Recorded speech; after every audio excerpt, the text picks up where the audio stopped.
Hi, I'm Andrew, the young adult and media librarian at North Brunswick Public Library. Long before we had the printing press or computers or television or movies, we had to, the human race had storytellers to entertain.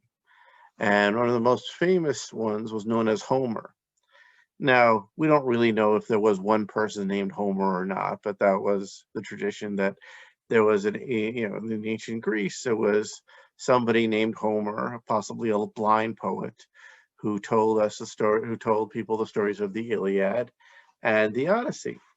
And they were based on Greek myths. The Iliad takes place a little bit before the Odyssey does. Specifically, the Iliad takes place in the ninth year of the Trojan War. The Trojan War, according to the legend, was started because of petty gods and goddesses, and because there is the Prince of Troy, Paris, ran off with Helen, who was the wife of one of the kings, the king of Sparta, Menelaus, and Menelaus demanded her back, so he got all the other Greek kings together to go towards Troy to get her back.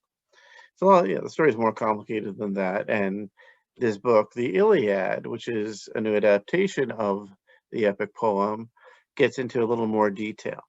But the Iliad is really not so much about the start of the war as what happens in the 10th year of the war. It really focuses on the rivalry between two men.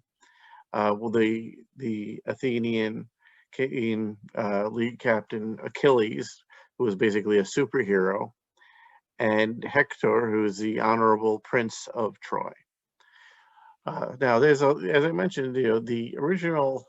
This was all. It was all in the original epic poem, the Iliad. And if you ever read it, it's a very dense poem, a great work of art to be sure, but there are a lot of characters to keep track of, and a lot of events, and this person kills that person, and that person kills the other person, a lot of that going on, and a lot of intrigues as well.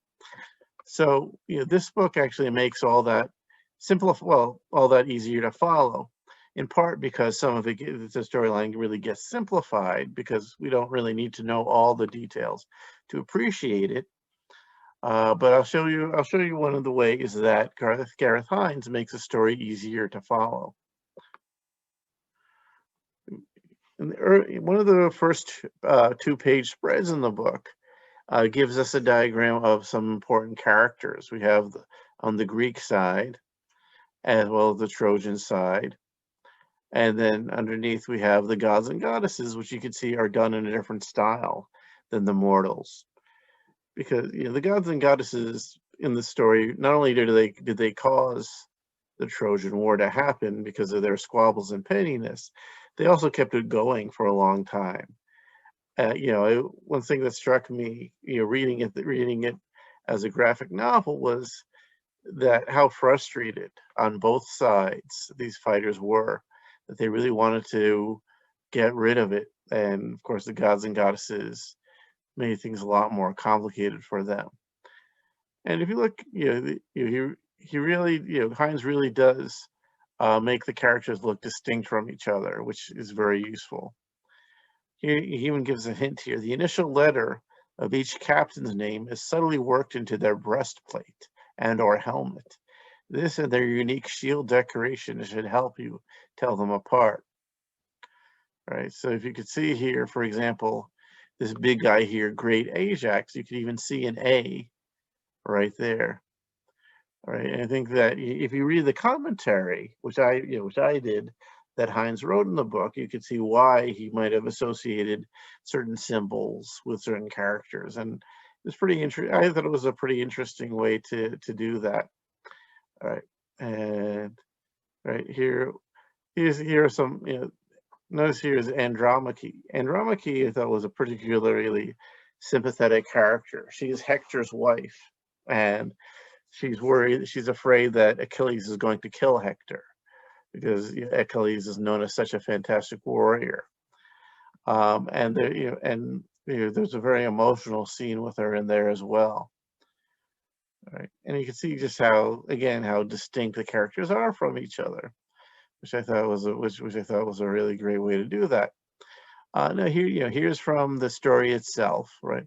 He took, Heinz takes text and then from the story, and we see it go in action. And yeah, action is the key word. There's really a lot of detailed action in this. There is, there is some gore, of course, because it's a very gory story. But it's also a very human story. And I think that one thing I was struck by was reading this was just how human the characters were, how complicated they were, right? How, Achilles always seemed to me to be kind of a jerk in the story for staying in his tent and not fighting. But one thing that's interesting to me was that, well, maybe he had a good reason for doing that. In terms of how he was getting along with the High King and the leader of the Grecian troops, you know, who wasn't always such a great leader. So anyhow, this is by Gareth Hinds, and I think that if you're going to read, if you like mythology, if you like legends and action, it's a good read. We have other books by Gareth Hinds in our library. We have his take on Beowulf, right, the old European legend, as well as the Odyssey, also a Homer epic poem, which takes place a little bit later and focuses on Odysseus's voyage home after the war. He also illustrated books we have, including Gifts for the Gods, Ancient Words and Wisdom from Greek and Roman Mythology, which, by the way, you can download on Hoopla if you prefer that to the hard copy, and Samurai Rising, The Epic Life of Minamoto Yoshitsune,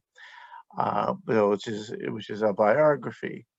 So you can if you like his artwork, there's really a lot to look at with the library. So I'm here to hear your opinions. Have you read anything by Gareth Hinds? What did you feel about it? Are there some other really interesting?